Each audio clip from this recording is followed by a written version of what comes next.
The espresso machine hissed and steamed as Emily Grant pressed down the portafilter with practiced efficiency.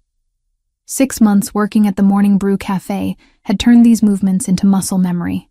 Pull the shot, steam the milk, pour the latte art that customers barely notice before scrolling through their phones. Repeat. She glanced at the clock mounted above the pastry display. 7:14 in the morning. Her heart rate kicked up a notch. An involuntary response she'd stopped trying to control weeks ago. He would walk through that door in exactly 1 minute. "You're doing it again," Kayla whispered, wiping down the espresso machine beside her. Her coworker had worked at the cafe for 3 years and knew every regular by name and order. "That look on your face." "What look?" "The one you get every morning at 7:15. Kayla's eyes sparkled with mischief. "Like you're trying not to look at the door but can't help yourself." Emily felt heat crawl up her neck. "I don't know what you're talking about." "Sure you don't." Kayla bumped her shoulder playfully.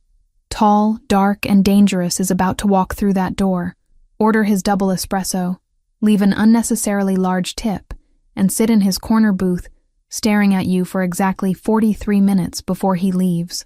Same as every single day for the past 6 months. You timed it?" "Of course I timed it. Someone has to document your tragic romance."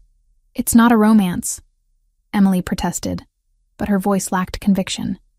"He's just a regular customer." "A regular customer who tips $50 on a $3 espresso?" "Emily, honey, that man is not here for the coffee." Before Emily could respond, the bell above the door chimed. Her breath caught despite herself.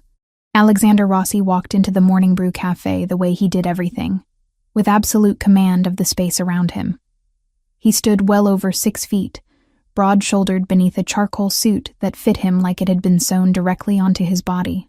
Dark hair swept back from a face of sharp angles and aristocratic features, but it was his eyes that always caught her. Deep brown, almost black in certain light, and currently fixed directly on her. The cafe, busy with the morning rush, seemed to part around him. Regular customers instinctively stepped aside without quite knowing why. Their survival instincts recognized what their conscious minds might miss. This was a man who did not yield space. This was a man who took it. "Good morning, Mr. Rossi," Emily said, proud that her voice came out steady. "Emily," he said her name like it mattered, like those 2 syllables carried weight.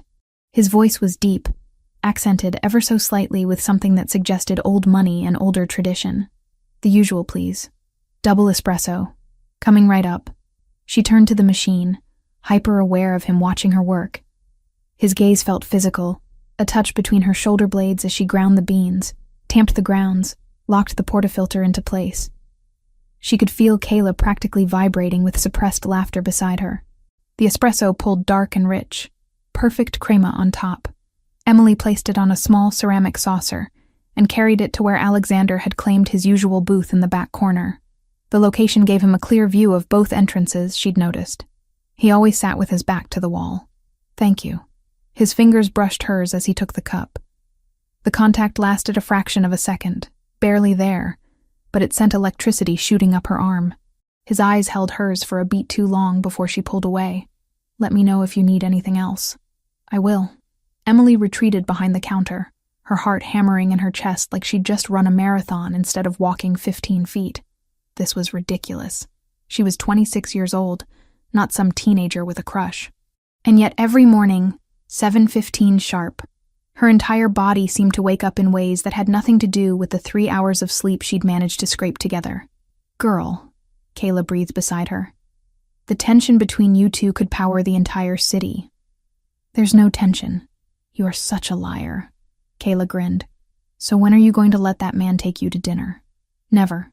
He hasn't asked, and he won't." "Why not?" "You're gorgeous. He clearly can't take his eyes off you. And unless my radar is completely broken, which it is not, that man is very much interested."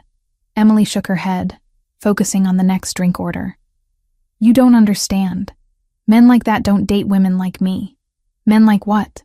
Emily lowered her voice, glancing toward the back booth where Alexander sat reading something on his phone, espresso cup cradled in one large hand. "Kayla, we both know who he is. Everyone knows." The whispers aren't exactly subtle. Kayla's expression sobered slightly. She leaned in closer. Okay, yes. Alexander Rossi is not exactly your average businessman. The Rossi family has a certain reputation. But that doesn't mean he's not a person. A dangerous person. Maybe. But he's never been anything but respectful here. And the way he looks at you? Emily, that's not dangerous. That's interested. Emily wanted to argue, but her phone buzzed in her apron pocket. She pulled it out, glancing at the screen. Her stomach dropped. Unknown number. She knew what that meant. Payment overdue. Don't ignore us. She quickly shoved the phone back in her pocket, forcing a smile as she took the next customer's order.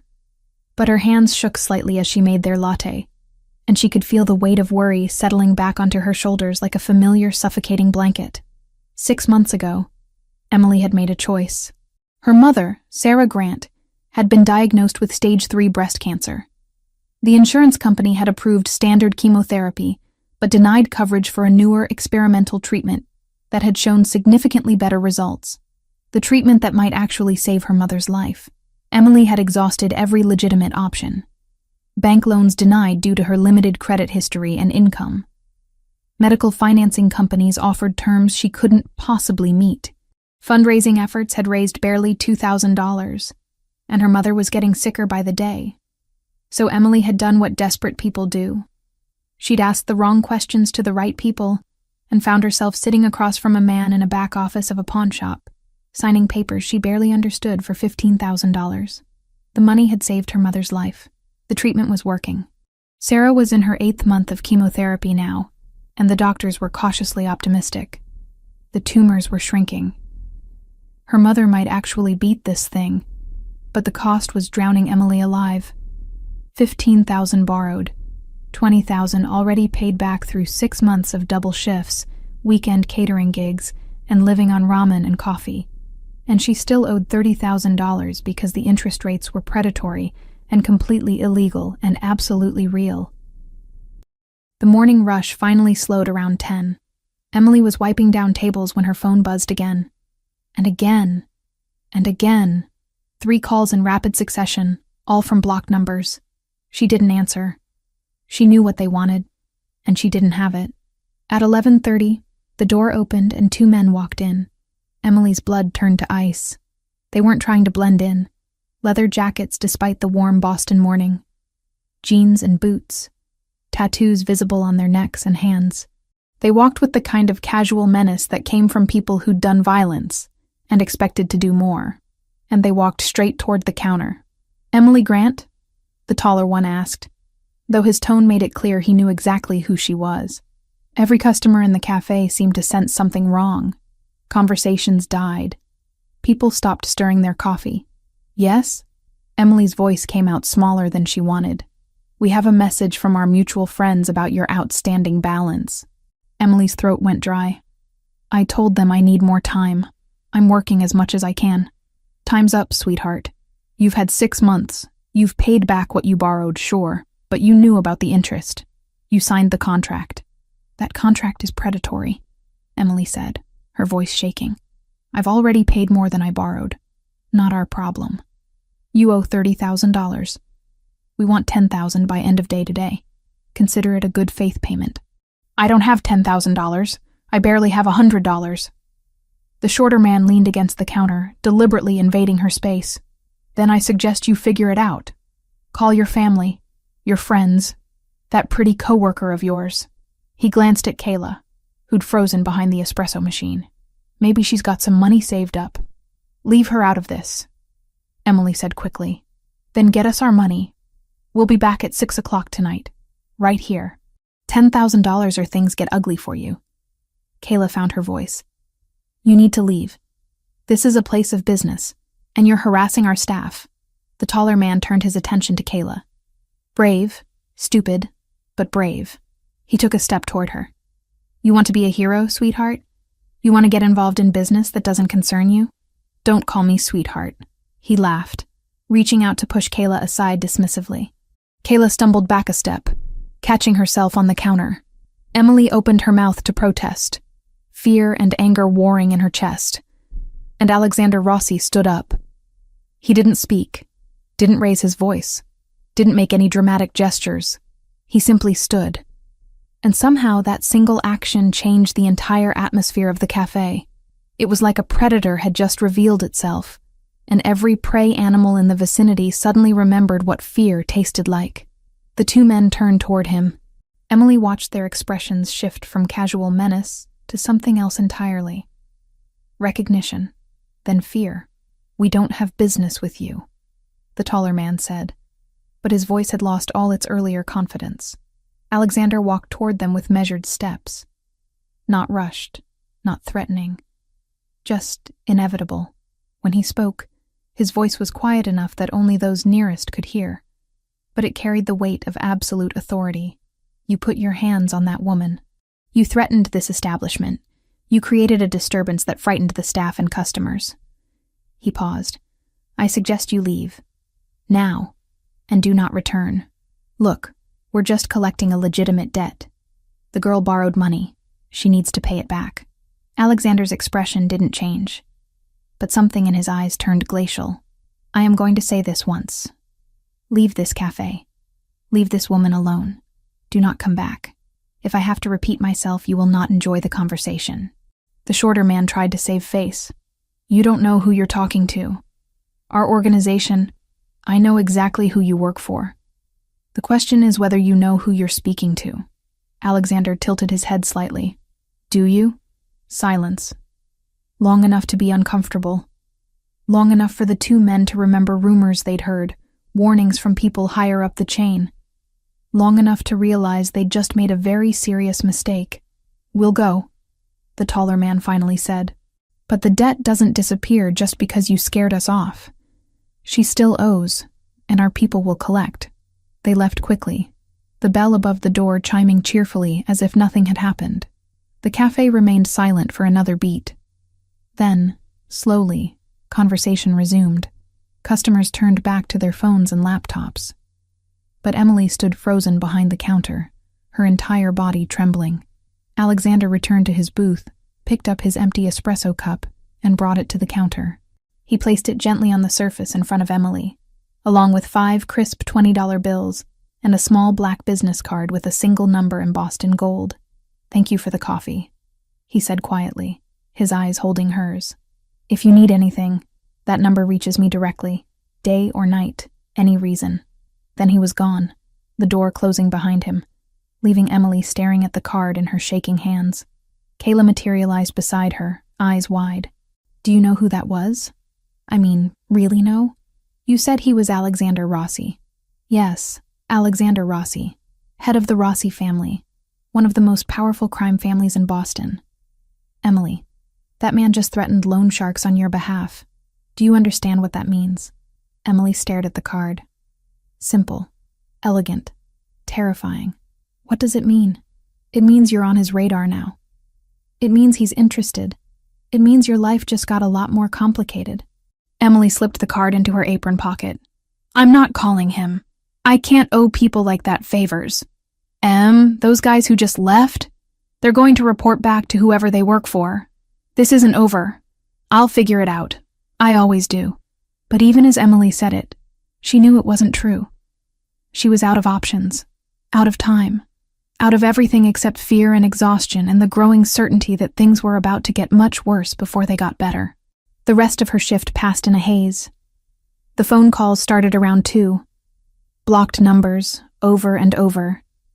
She let them go to voicemail. The messages grew progressively more threatening. "You think your boyfriend can protect you? We know where you live. Tonight. We're coming for what you owe." By the time 6 o'clock came and her shift ended, Emily's hands were shaking so badly she could barely tie her apron. The 2 men from earlier didn't show up at the cafe like they'd promised. Somehow that was worse, not knowing when or where they'd appear next. She walked home through streets that suddenly felt hostile. Every car that slowed made her heart race. Every person who looked at her twice made her wonder if they were following her. The card in her pocket felt like it was burning through the fabric, a lifeline she was too proud or too scared to use. Over the next 3 days, the pressure intensified. More calls, more messages. Men she didn't recognize started appearing outside the cafe during her shifts, watching through the windows. One night, she came home to find her apartment building's front door ajar, though nothing inside her apartment had been disturbed. A warning. Her mother called from the hospital, worried because Emily sounded stressed. Emily lied, said everything was fine, that work was just busy. Sarah was getting better. That's what mattered. Emily couldn't let her mother know about any of this. Alexander continued appearing at the cafe every morning at 7:15. But now his observation felt different, more intense, more protective. Once, when one of the watching men got too close to the cafe entrance, Alexander made a single phone call and the man disappeared within minutes. Emily knew she should be grateful, knew she should probably use that card, ask for help, let someone with power and resources handle this situation she couldn't control. But pride and fear kept her silent. She'd gotten herself into this mess. She'd find a way out. On the fourth night after the confrontation at the cafe, Emily lay awake in her apartment at 1 a.m, staring at her ceiling, trying to figure out where she could possibly get $10,000. Her phone sat on her nightstand, the black business card tucked into the case. She picked up both, turning the card over in her fingers. One phone call. That's all it would take. But Emily Grant had spent her whole life handling her own problems. Asking for help from a man like Alexander Rossi felt like stepping off a cliff, with no idea where she'd land. She put the card back, turned off her phone, and tried to sleep. Tomorrow she'd figure something out. She always did. Tomorrow. The sound of shattering glass ripped Emily from shallow sleep at 2:17 in the morning. For a moment, she lay frozen in her bed, heart hammering, telling herself it was nothing. A car accident outside. Something falling in another apartment. Anything except what her instincts were screaming it was. Then she heard the voices. Male. Rough. Coming from inside her apartment. Where is she? Check the bedroom. Emily's body moved before her mind fully caught up. She rolled out of bed, grabbed her phone from the nightstand and ran for the bathroom. The only room in her tiny studio with a door that locked. Her hands shook so violently she could barely turn the pathetic lock, the kind that wouldn't hold against a determined child, let alone grown men with bad intentions. She backed into the corner between the toilet and the wall, making herself as small as possible. Phone clutched against her chest. Through the thin bathroom door, she could hear them destroying her apartment. The crash of furniture being overturned, the sound of dishes smashing, her belongings being torn apart. Boss said she owes $30,000. Time to make her understand we're serious. Maybe she ran. Windows open. Fire escape. Check it. Already did. She's here somewhere, probably hiding. Emily pressed her hand over her mouth to muffle her breathing. Her entire body trembled with adrenaline and terror. This was really happening. The threats had been real, and she was trapped in a fourth-floor apartment in Dorchester at 2 a.m. with 3 men who wanted to hurt her. Her mother. The thought hit her like a physical blow. If something happened to Emily tonight, who would take care of her mother? Who would make sure Sarah got to her treatments? Who would sit with her during the bad days when the chemo made everything hurt? Tears streamed down Emily's face as she listened to the men getting closer. Footsteps moving through her small space. Drawers being yanked open. Her few precious possessions being treated like garbage. Found the bathroom, doors locked. A fist pounded against the thin wood, making Emily jump so hard she nearly dropped her phone. Emily Grant. The voice was calm, almost pleasant, which somehow made it worse. We know you're in there. Open this door. We just want to have a conversation about your payment plan. Emily couldn't respond. Her voice had abandoned her completely. Fear had stolen every word. I said open the door. The pleasantness evaporated. You've got 5 seconds. Then we break it down, and things get a lot worse for you. 5. Emily's mind raced. She could scream. Maybe someone would hear. Maybe someone would call the police. But this was Dorchester at 2 a.m. People minded their own business. People didn't get involved. 4. She could try to fight. But she was 5'5" and maybe 130 pounds. These were grown men who clearly had experience with violence. 3. The card. The black business card that had been living in her wallet for 4 days. The number she'd stared at every night before, convincing herself she didn't need help. 2. Emily fumbled for her purse, which she'd grabbed from the nightstand when she ran. Her hands were shaking so badly she could barely unzip it. The wallet fell out. Cards scattered across the bathroom floor in the dim light from her phone screen. One. There. The black card with the gold embossed number. She grabbed it, typed the number into her phone with trembling fingers. Her mind went completely blank. What should she say? How did you ask a stranger to save your life? The bathroom door shuddered under the first impact. They were using something heavy. The frame cracked, wood splintering. Emily typed, "Help, 3 men, apartment." Her fingers hit the address, autocomplete filling in the rest. She pressed send and watched the message change from sending to delivered. The door shuddered again. More wood splintered near the lock. She could see fingers reaching through the gap now, trying to work the lock from inside. Her phone buzzed. One message. She looked down through tears. "Don't make a sound. 4 minutes. 4 minutes." She had to survive for 4 minutes. "Almost got it," one of the men said from the other side of the door. "Cheap lock. Should have invested in better security, Emily." Another laugh. Another impact. The door frame was giving way.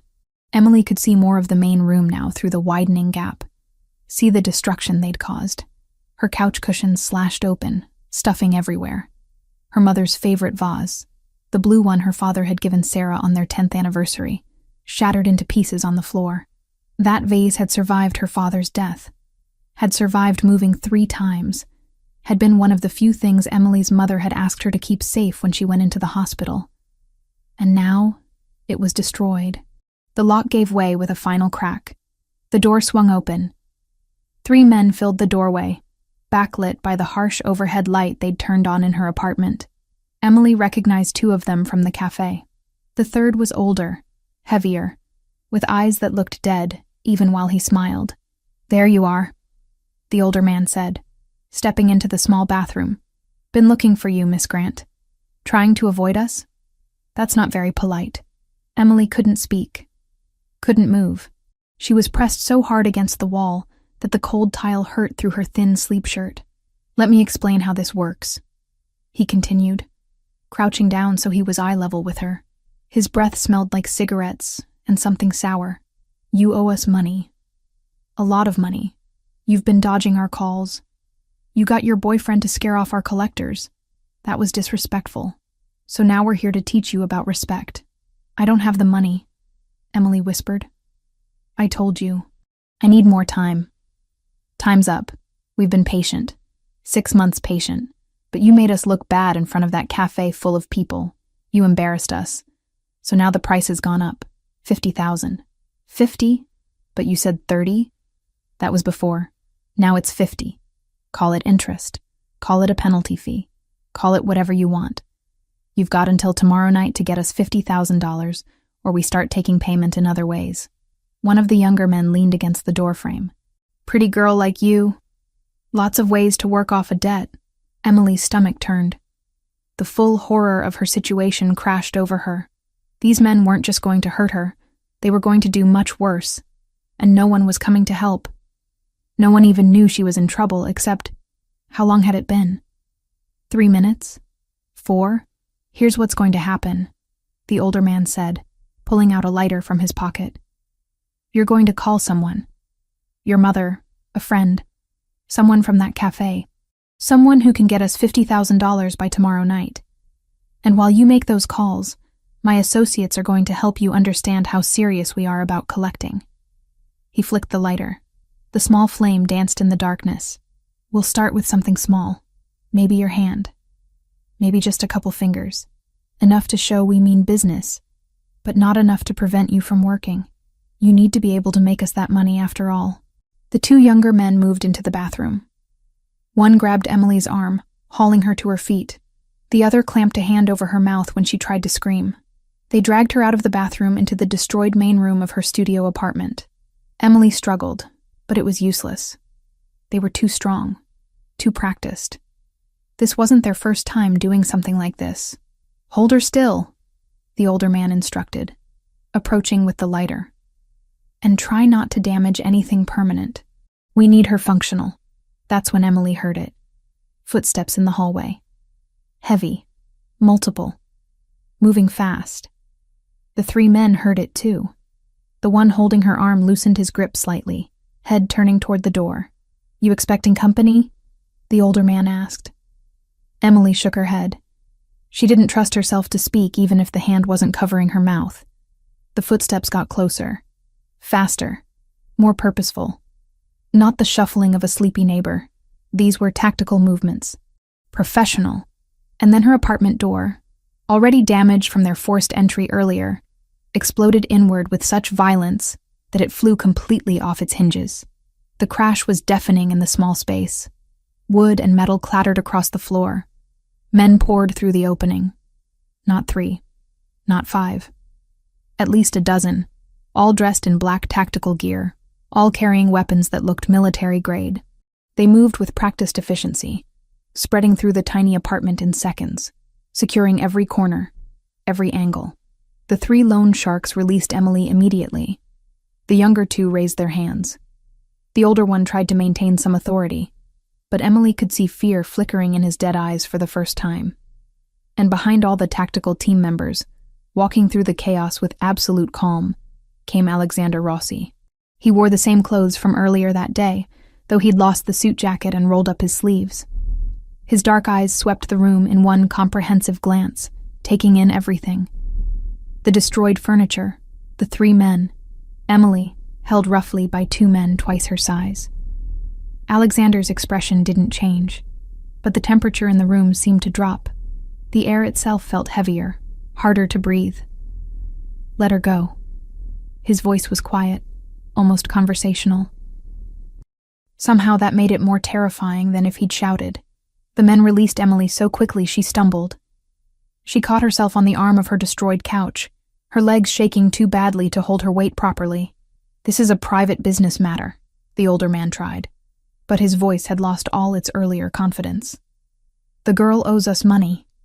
We're just collecting what's owed, by breaking into her home in the middle of the night." Alexander took a single step forward. The tactical team members adjusted their positions automatically, creating a clear path while maintaining their coverage of the 3 intruders. "By threatening to burn her. By putting your hands on her. We operate within our rights as—" "You have no rights here." Alexander's voice remained quiet, but something in it made Emily's skin prickle. "Let me explain what's going to happen now. You're going to tell me who you work for. You're going to tell me who sent you. And then you're going to leave this city and never come back. We work for the Volkov organization," the older man said, trying to regain some ground. "You mess with us, you mess with them. They won't—" Alexander said something in Russian. Rapid, fluent, and based on the way all 3 men went pale, very threatening. "I just told them in their native language," Alexander said, switching back to English and looking at Emily for the first time, "that if they ever come near you again, I will personally deliver their heads to Dmitry Volkov as a gift." He turned his attention back to the 3 men. "Do you know what Dmitry will do when he receives that gift? He'll thank me, because Dmitry Volkov is not stupid enough to start a war with the Rossi family over a $15,000 loan to a waitress. He'll be grateful I cleaned up his mess before it became a bigger problem." Alexander pulled out his phone, typed something quickly. "There. I just transferred $50,000 to an account Dmitry will recognize. More than enough to cover her original debt plus your inflated penalty fees. The loan is paid. The debt is settled. She's off your books. We can't just—" "You can. You will. And you'll leave now, before I change my mind about being generous." Alexander's eyes went cold. "I'm going to be very clear. Emily Grant is under my protection now. If I see any of you near her again, if I hear about any communication with her, if I even suspect you're thinking about her, we will have a very different conversation. One you will not survive. Do you understand?" Silence stretched. Not awkward, measured, long enough for the 3 men to absorb their situation. "We understand," the older man finally said. "Then leave. And tell Dmitry that Alexander Rossi sends his regards." They left, quickly and without another word, stepping over the broken door and disappearing down the hallway. Emily stood in the wreckage of her apartment, still shaking, trying to process what had just happened. Alexander's men moved through the space efficiently, checking rooms, securing the area. One of them approached Alexander and spoke too quietly for Emily to hear. Alexander nodded once. Then he crossed to her, and his entire demeanor changed. The cold authority vanished, replaced by something warmer. Concern. Are you hurt? His hands moved over her arms, her shoulders, checking for injuries with surprising gentleness. Did they harm you? Did they touch you? I'm okay, Emily managed, though her voice shook. They were going to, but you got here in time. 4 minutes. You said 4 minutes. I was close. Close enough that when your message came through, I was already 2 streets away. I've had someone watching your building since the incident at the cafe. He saw her expression. For your protection, not surveillance. I had a feeling they might escalate. One of his men appeared with a blanket, handing it to Alexander. He wrapped it around Emily's shoulders. She hadn't realized she was shivering until the warmth enveloped her. Emily, listen to me carefully. Alexander's hands remained on her shoulders, steadying her. You cannot stay here.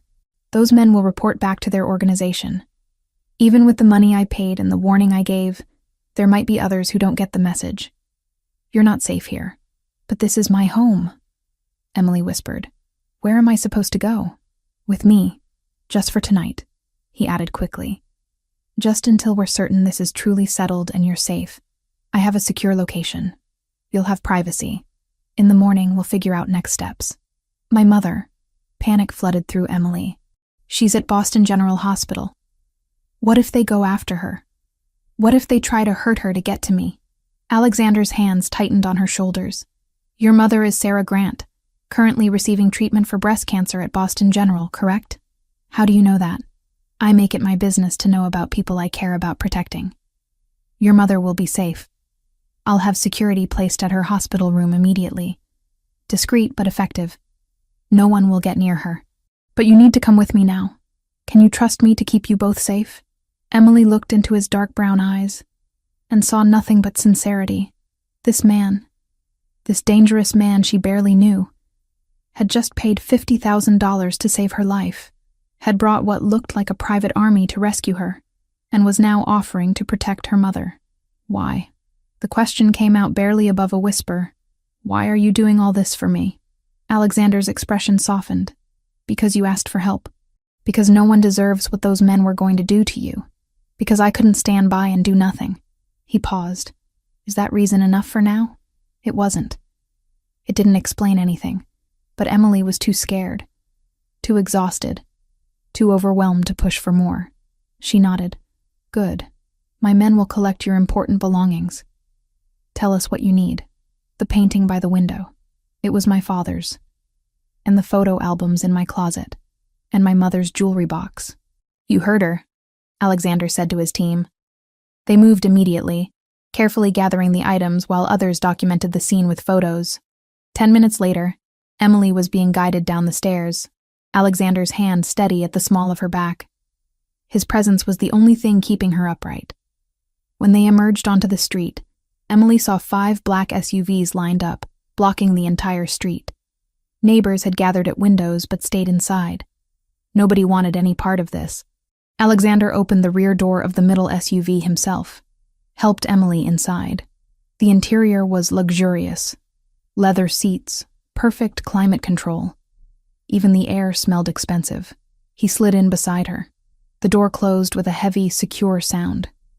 Through tinted windows, Emily watched her building, her home for 3 years, recede as they pulled away. Where are we going?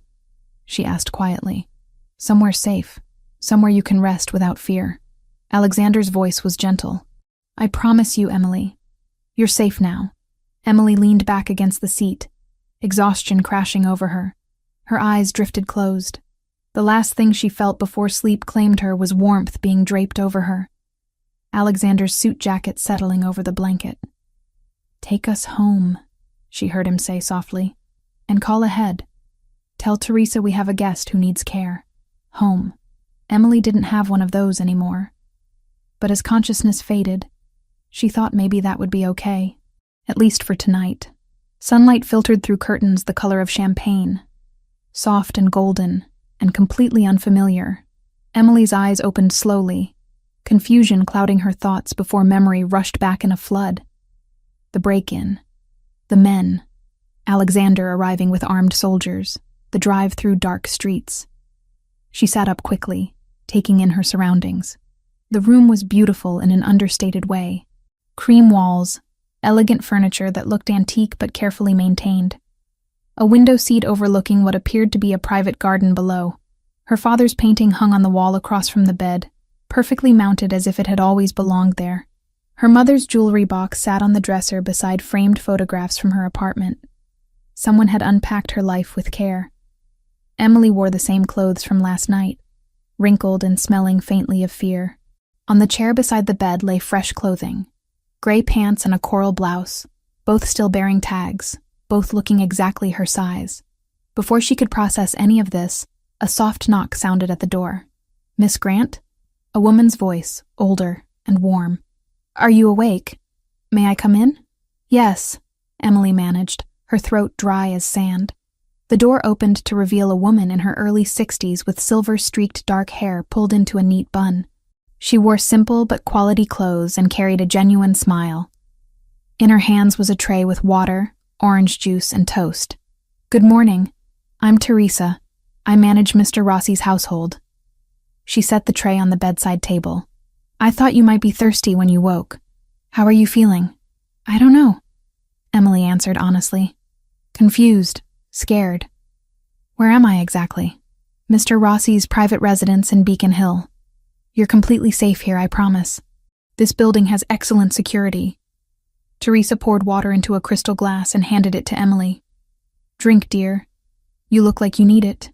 Emily drank gratefully, the cool water soothing her parched throat. When she finished, panic hit her like a physical blow. "My mother. She's at Boston General Hospital. Is she safe? Did those men—" "Your mother is perfectly safe," Teresa said gently, sitting on the edge of the bed. "Better than safe, actually. Mr. Rossi had her transferred early this morning to Massachusetts General Hospital. Much better facilities. She has a private room now, and a private oncologist overseeing her care. Dr. Catherine Wells, one of the best in the city. All expenses are covered, and there's a nurse with her around the clock." Emily felt tears spring to her eyes. "He did that already? It's only been a few hours. Mr. Rossi is very efficient when he decides to help someone. Your mother is comfortable. Her treatment continues without any interruption, and she's been told that her insurance finally approved the upgrade. She doesn't need to worry about anything except getting better." The tears spilled over. Emily couldn't stop them. 6 months of carrying impossible weight. 6 months of drowning slowly. 6 months of being so scared and alone. And suddenly someone had lifted it all. Relief and gratitude and overwhelming emotion crashed through her chest. Teresa produced a tissue and patted Emily's shoulder with maternal comfort. "There now. It's all right to cry, sweetheart. You've been through quite an ordeal. Let it out." Emily cried for several minutes while Teresa sat beside her, one hand rubbing gentle circles on her back. When the tears finally slowed, Emily wiped her eyes and took a shaky breath. "I'm sorry. I don't usually fall apart like this. You have nothing to apologize for. You were attacked in your home. Anyone would be shaken." Teresa stood and gestured to the clothes. "Why don't you take a shower and change into something fresh? The bathroom is through that door. Take your time. When you're ready, Mr. Rossi would like to speak with you. He's been waiting since dawn to make sure you're all right." The bathroom was as luxurious as the bedroom. Marble surfaces, a shower large enough for 3 people, towels so thick and soft they felt like clouds. Emily stood under hot water for a long time, letting it wash away the fear and grime of the previous night. The clothes fit perfectly. The coral blouse was a color she never would have chosen for herself, but somehow looked right against her skin. She dried her hair, pulled it into a simple ponytail, and studied her reflection. She looked different, changed somehow by everything that had happened. When she emerged, Teresa was waiting in the hallway with another warm smile. "Much better. Come, I'll take you to Mr. Rossi." The apartment was enormous, not gaudy, but spacious in a way that spoke of serious wealth. High ceilings, hardwood floors, artwork that looked original. They passed a formal dining room, a study lined with books, a kitchen that would make any chef weep. Finally, Teresa led her to a large living space with floor-to-ceiling windows overlooking the city. Alexander stood by those windows, dressed casually in dark jeans and a white button-down with rolled sleeves. His hair was slightly damp. When he turned at their approach, Emily saw dark circles under his eyes. He hadn't slept. "Emily," he said her name with visible relief. "How are you feeling?" "Better. Thank you for the clothes and for my mother." Her voice cracked. "Teresa told me what you did. I don't know how to thank you." "You don't need to thank me. I'm glad you're safe. Would you like coffee? Breakfast?" "Coffee would be wonderful." "I'll bring a fresh pot," Teresa said, disappearing toward the kitchen. Alexander gestured to the sofa. "Please sit. I imagine you have questions." Emily settled onto the cream-colored sofa, hands folded tightly in her lap. Alexander took a chair across from her, maintaining respectful distance. "I have a lot of questions," Emily admitted. "What happens now? Those men last night, the Russians you mentioned. Are they really going to leave me alone?" Alexander's expression grew serious. "The men from last night, the local collectors, will not bother you again. However, the larger organization they work for is more complicated." "What organization?" "Bratva. Russian organized crime. They've been expanding operations in Boston for the past few years. One of their strategies is predatory lending. They target desperate people who can't get legitimate loans. They offer money with impossible terms, knowing borrowers can never pay it back. Then they use that debt as leverage." Emily's stomach turned. "Leverage for what?" "Information, access, sometimes labor. They turn desperate people into assets.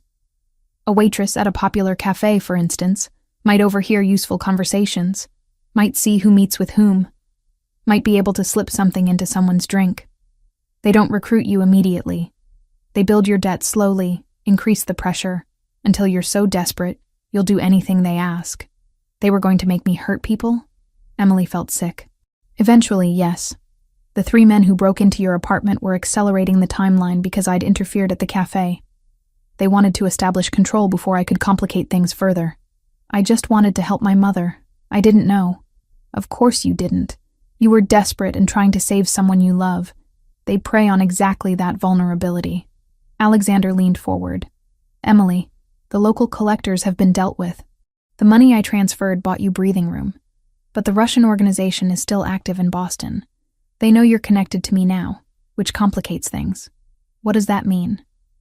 "It means you can't return to your normal routine yet. Not until we're certain they've backed off completely. I've already contacted the Morning Brew. They've been told you're on family medical leave due to your mother's condition.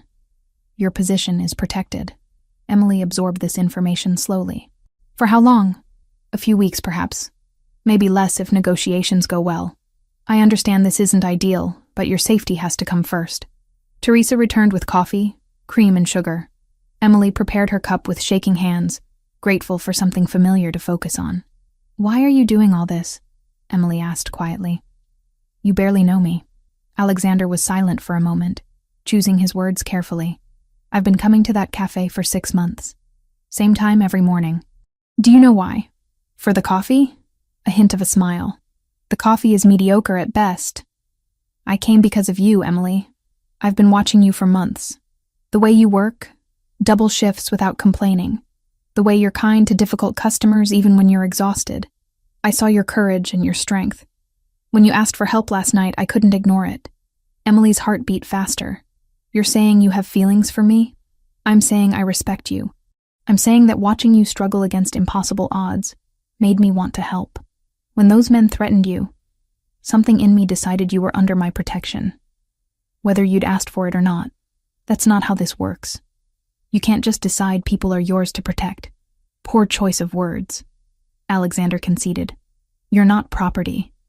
You're a person who needed help, who I chose to help, who I will continue to help until you're safe." They sat in silence, drinking coffee while Emily tried to process everything. Finally, she nodded. "Okay, for a few weeks, until it's safe, but I need to see my mother every day." "That's not negotiable." "Of course. I'll arrange transportation with security. Discreet, so she doesn't worry." Over the next week, a routine established itself. Each morning, Emily woke in the luxurious guest room to find Teresa had left fresh coffee and breakfast outside her door. She'd shower, dress and clothes that appeared in her closet as if by magic, all in her size, and surprisingly suited to her taste. By 9, a black car would be waiting to take her to Massachusetts General Hospital. The security was present but subtle. Just a driver who stayed with the car, occasionally another man who positioned himself in the hospital lobby. Emily visited her mother for hours each day, sitting beside her during treatments, reading to her, holding her hand. Sarah looked better already. The private room was bright and cheerful. Dr. Wells was attentive and optimistic. The nurses were kind. Emily's mother asked questions about the sudden upgrade, but Emily stuck to the story about insurance finally approving everything. She didn't mention Alexander, didn't mention the attack, didn't mention anything that would worry her mother when she needed to focus on healing. In the afternoons, Emily returned to Alexander's apartment. Teresa would have lunch prepared. Simple, delicious meals that they often ate together in the kitchen while Teresa worked. The older woman had a gift for gentle conversation, never prying but always ready to listen. Emily found herself opening up about her father's death, about moving to Boston with dreams of culinary school, about how cancer had derailed everything. "You're a good daughter," Teresa said one afternoon while teaching Emily how to make proper Italian tomato sauce. "Your mother is lucky to have you. I'm the lucky one. She raised me alone after my dad died, worked 2 jobs to give me opportunities. This is the least I can do. Still, not every child would sacrifice their dreams for a parent. They weren't just dreams. She was dying. I'd sacrifice anything for her." Teresa patted her hand. "I know, dear. And now someone is helping you both. Let yourself accept that gift." Alexander was often present, but never intrusive. He worked from his home office, taking calls in Italian and English, and sometimes Russian. Emily would see him on the terrace late at night, phone pressed to his ear, cigarette smoke curling into the darkness. He always asked about her mother, always made sure Emily had everything she needed, but he kept careful distance, as if aware that she was still processing everything. On the 4th day, Emily ventured into the kitchen late at night, unable to sleep. She found Alexander there, sitting at the island with a glass of whiskey and his laptop. "I'm sorry," she said. "I didn't mean to disturb you. You're not disturbing me. Can't sleep?" "Too much on my mind." Emily moved to the refrigerator, found bottled water. "May I ask you something?" "Of course. That morning at the cafe, when those men came, you could have just scared them off. Why did you give me your number?" Alexander closed his laptop, giving her his full attention. "Because I knew they'd come back. Because I knew you were in over your head and too proud to ask for help. I wanted you to have an option when things got worse. You knew they'd escalate. I know how organizations like the Bratva operate. They don't give up on assets easily. I suspected they'd try something dramatic." He paused. "I'm glad you used the number. I'm glad you texted me. I almost didn't. I almost tried to handle it myself. I know. You're stubborn and independent and convinced you have to save everyone alone. But Emily, sometimes accepting help isn't weakness. Sometimes it's survival." She sat down across from him at the island. "I'm not used to this. People doing things for me, not expecting anything in return. I told you, I don't expect anything. Everyone expects something eventually." Alexander met her eyes directly. "Then I'll tell you what I expect. I expect you to visit your mother without fear. I expect you to rest and recover from your trauma. I expect you to let yourself be safe for the first time in months. That's all." Emily wanted to believe him. But trust didn't come easily, not after everything she'd been through. Over the following days, the routine continued. Hospital visits, meals with Teresa, quiet evenings reading in the guest room, or sitting on the terrace watching the city lights. Alexander maintained his respectful distance, but Emily noticed small things. The way his eyes followed her when she entered a room. The way he tensed when his phone rang, as if constantly alert for threats. The way he asked about her mother with genuine interest, not just politeness. On the 10th day, Emily found him in his study, surrounded by papers and looking frustrated. "Everything okay?" she asked from the doorway. He looked up, some of the tension leaving his face. "Just business complications. Nothing that concerns you. How was your visit today?" "Good. Mom's responding really well to the treatment. Dr. Wells is optimistic. Emily hesitated. May I come in? Of course. She sat in the chair across from his desk. I wanted to say thank you. Properly. For everything you've done. My mother is getting better because of you. I'm safe because of you. I know I can't repay any of this. But I'm grateful. You don't need to repay it, Emily. Seeing your mother improve is payment enough. Why? The question had been burning in her for days. Why do you care so much about someone you barely know? Alexander leaned back in his chair, studying her. Because 6 months ago, I walked into a cafe looking for decent coffee. And I saw you. Not just physically, though you're beautiful.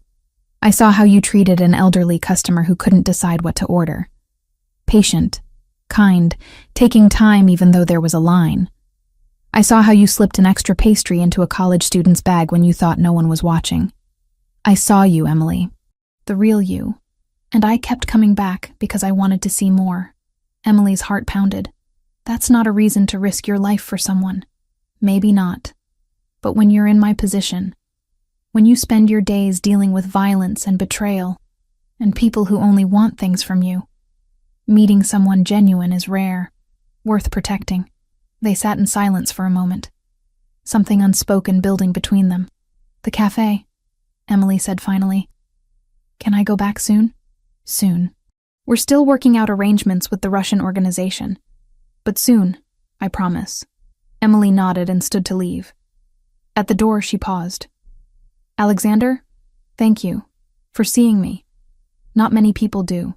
I know, he said softly. That's what made you worth seeing. As Emily returned to her room that night, she realized something had shifted. This gilded cage was starting to feel less like a prison and more like a sanctuary. And the dangerous man who'd saved her life was starting to feel less like a stranger and more like someone she could trust. It terrified her, but not enough to want to leave. 10 days after the attack, Emily woke to sunlight streaming through her bedroom windows and the now familiar sound of Teresa humming in the kitchen. The routine had become comfortable, almost normal, which was exactly what made her nervous. She dressed in dark jeans and a soft gray sweater, both mysteriously perfect for her size and taste, and found Teresa preparing breakfast. Good morning, dear. Mr. Rossi asked if you'd like company for your hospital visit today. He'd like to meet your mother properly if you're comfortable with that. Emily's stomach flipped. She'd been avoiding this conversation with her mother for days, deflecting questions about the sudden improvements with vague answers about insurance corrections. But Sarah Grant was sharp, even weakened by treatment. She knew something didn't add up. Yes, Emily said finally. That's probably a good idea.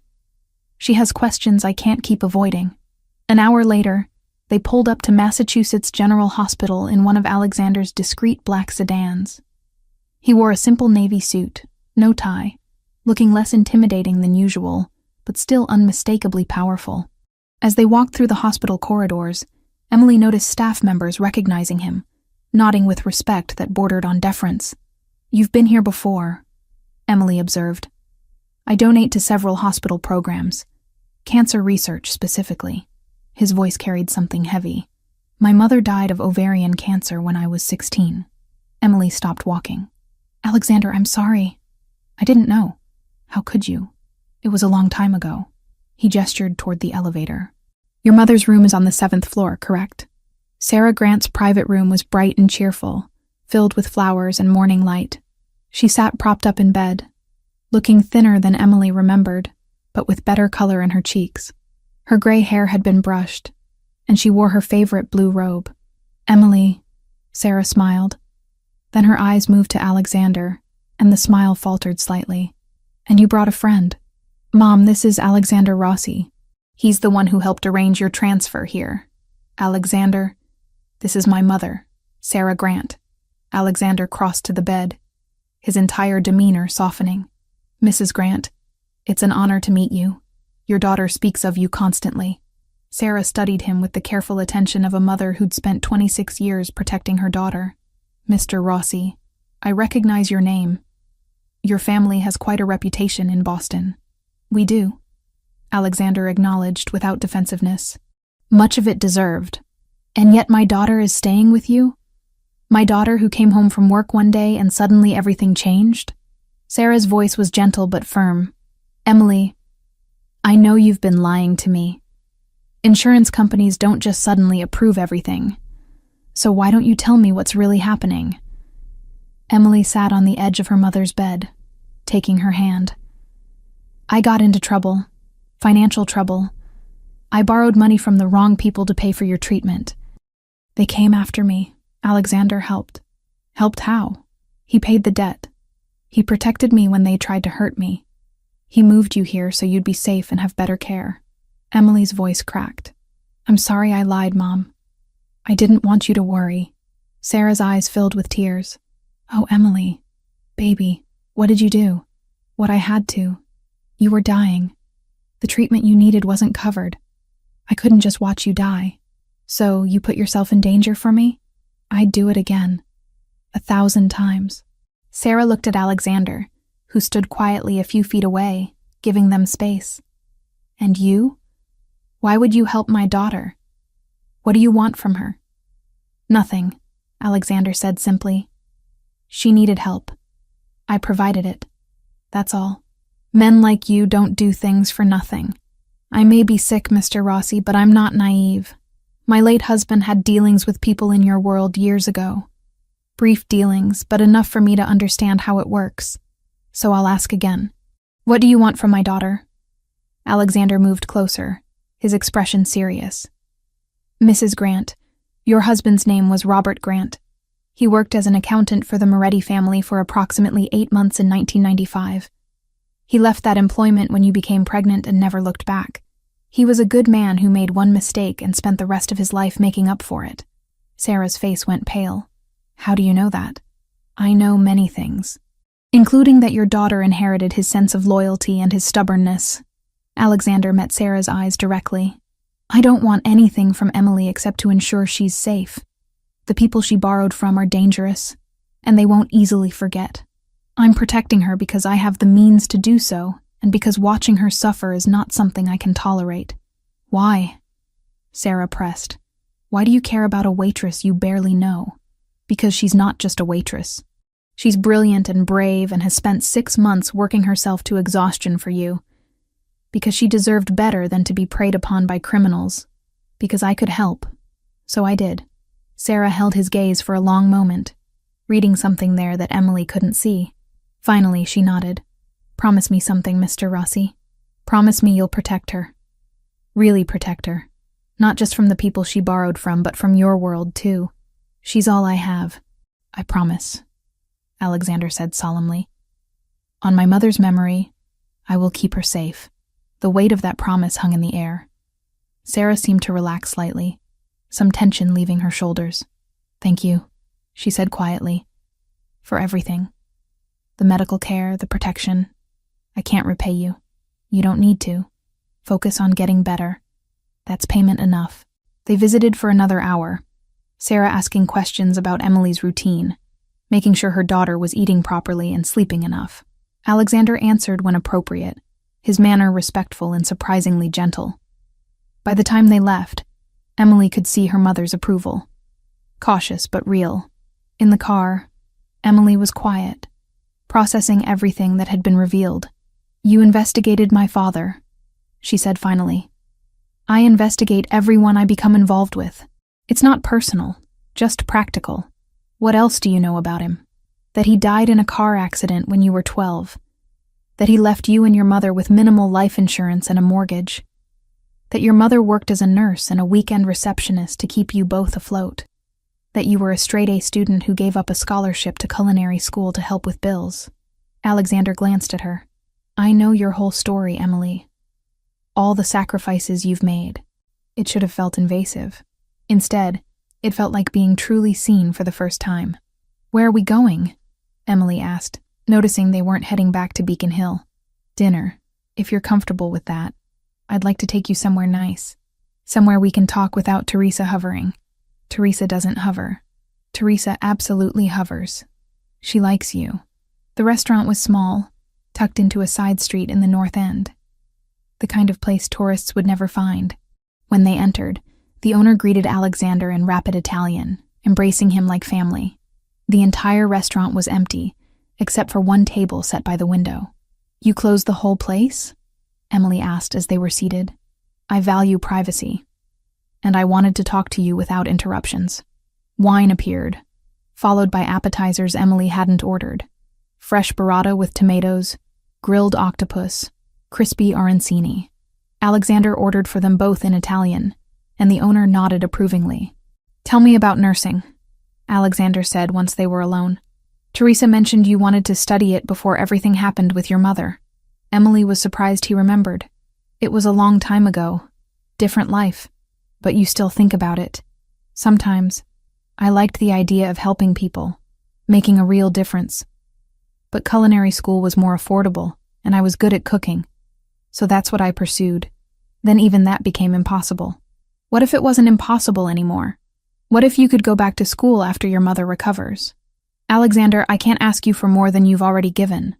I'm not offering. I'm asking what you'd want if circumstances were different. If money weren't an issue. If you could do anything, what would you choose?" Emily considered the question seriously. "Nursing.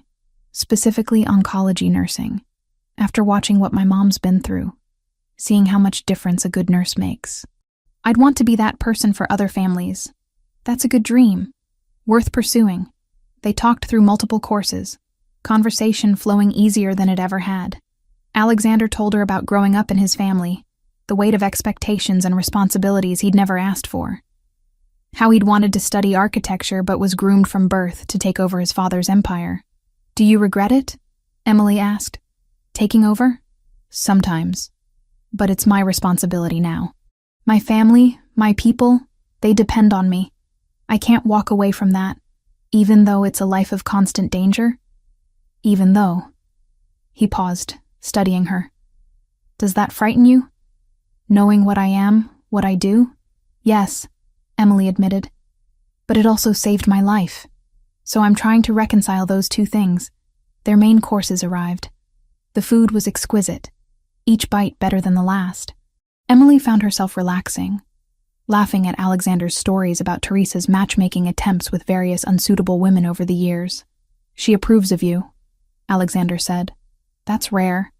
Teresa has very high standards. I like her too. She's been kind to me. She reminds me of my mother. Same warmth, same ability to see through lies. My mother would have liked you." The intimacy of that statement hung between them. Emily felt something shifting in her chest, walls she'd carefully maintained beginning to crack. Alexander's phone buzzed. He glanced at it, frowned, then set it face down. It buzzed again immediately. And again. "I'm sorry," he said, irritation clear in his voice. "I need to take this. One moment." He stepped away from the table, phone pressed to his ear. Emily watched his expression change. Concern. Then anger. His jaw tightened, and he spoke in rapid Italian, his tone sharp with authority. When he returned to the table, the warmth from earlier had been replaced with cold focus. "We need to go. Now." "What happened?" "Your friend Kayla from the cafe. The Russians went after her. They interrogated her this afternoon trying to find out where you are." Emily's stomach dropped. "Is she hurt?" "No. One of my people was watching the cafe and intervened. But this is my fault. I should have placed protection on her immediately. I got complacent, distracted." He pulled out his wallet, left several $100 bills on the table. "Come. We're going back to the apartment, and I'm arranging security for your friend." In the car, Emily couldn't stop shaking. "This is because of me. They hurt her because of me. They didn't hurt her. My people stopped it before that could happen. But you're right that she's in danger because of her association with you." Alexander was already on his phone, issuing rapid orders. "I want 24-hour protection on Kayla Morrison. Discreet but constant. And find out who gave the order to approach her. I want names. I need to call her. I need to make sure she's okay. Not yet. Let me secure the situation first. Then you can call her. I promise." Back at the apartment, Alexander disappeared into his office, while Emily paced the living room. Teresa appeared with tea that Emily couldn't drink. Her best friend had been threatened because Emily had gotten involved with dangerous people, because she'd asked Alexander for help, because everything she touched turned to disaster. An hour later, Alexander emerged. Kayla is at her apartment with 2 of my best men stationed nearby. She's shaken but physically fine. The Russians asked about you. She said she didn't know anything. They left when my people arrived. She doesn't know who they were, or that they're connected to your situation. I need to talk to her. Tomorrow. Tonight, she thinks some random men harassed her, and security from the building scared them off. Let her process that. Tomorrow you can call and check on her. But Emily, she's safe now. I've made that very clear to the Bratva. Anyone who touches her answers to me. Emily sank onto the couch, guilt crushing her chest. Everyone around me gets hurt. My mother almost died. Kayla got threatened. How many more people are going to suffer because I'm in your life? Alexander sat beside her, not touching, but close. This isn't your fault. You didn't create this situation. Predatory criminals did, and I chose to involve myself. Any consequences are mine to handle. But Kayla is protected now. Will remain protected until this is completely resolved. I won't let anything happen to her. Emily looked at him, seeing the exhaustion in his eyes for the first time. The weight he carried constantly, the vigilance that never stopped. He'd been protecting her for nearly 2 weeks, managing his business and her safety, and now Kayla's safety simultaneously. And still, he blamed himself for not doing more. You can't protect everyone all the time, she said softly. You're not superhuman, Alexander. Even you need rest. Rest is a luxury I can't afford right now. They sat in silence for several minutes. Then Emily stood. I'm going to bed. Thank you for dinner, and for protecting Kayla. I know I keep saying thank you, but I don't know what else to say. You don't need to say anything. Emily went to her room but couldn't sleep. She lay in bed staring at the ceiling, thinking about Kayla, about her mother, about Alexander, and the impossible situation they were all trapped in. Around 3 a.m, she gave up and wrapped herself in a robe, padding quietly through the dark apartment. She found Alexander on the terrace. He stood at the railing, a glass of scotch in one hand, cigarette in the other, staring out at the glittering city below. He'd changed into jeans and a dark shirt, and the city lights cast shadows across his face. Can't sleep either? He asked without turning. Too much in my head. Emily joined him at the railing, maintaining a careful distance. Do you ever stop? The constant vigilance, the protection, the managing of threats? No. That's the job. The second I stop paying attention, someone gets hurt. Like tonight with Kayla. He took a drag from his cigarette. I should have anticipated they'd go after people connected to you. I got distracted by your mother's improvement and by enjoying your company. That was careless. You're allowed to be human. You're allowed to have moments that aren't about threat assessment and protection. Not in my position. Being human gets people killed. Emily studied his profile, seeing the loneliness there for the first time, the isolation of carrying so much weight alone. That sounds exhausting. It is. He finished his scotch, set the glass on the railing. But it's also my life. Has been since I was 22. I don't know how to be anything else. They stood in silence, the city humming below them. Emily felt something shifting between them, some barrier lowering. They were 2 people trapped in circumstances neither had chosen, trying to survive in the only ways they knew how. Thank you, Emily said quietly. For everything. I know I keep saying it, but you've given me back my life. My mother's life. That's not something I can ever truly repay. I told you. I don't want repayment. Alexander finally looked at her, his dark eyes reflecting the city lights. I just want you safe. That's all I've ever wanted. The weight of his words settled between them. Emily knew she should go back inside, put distance between them, protect herself from getting more tangled in this dangerous man's world. But she didn't move. Neither did he. They stood together on that terrace until dawn began to lighten the sky. 2 people bound by circumstances and choices, and something neither was ready to name yet, connected by trauma and gratitude, and the tentative beginning of trust. 2 weeks had passed since Emily first arrived at Alexander's Beacon Hill residence. The guest room no longer felt temporary. Her belongings had found homes in drawers and on shelves.